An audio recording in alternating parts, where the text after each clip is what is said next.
Passiamo ora alla categoria juniores femmine, sempre dei 200 rana. Sono previste 3 batterie. Nella prima troviamo Elisa Bagnasco in corsia 1, Martina Mikulcic in 2, Eva Speranza in 3, Alessia De Luca in 4, Anastasia Kvivovic in 5, Arianna Casarotti in 6, Susanna Fiorese in corsia 7.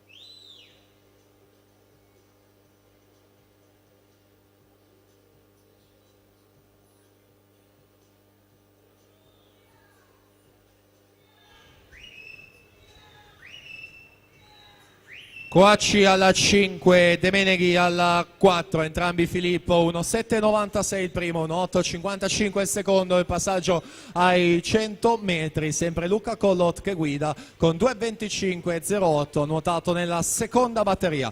Siamo già ai 150 metri, sempre Coacci là davanti, 36,06, De Meneghi 36,70, Andrea Cescutti in terza posizione, 40,75.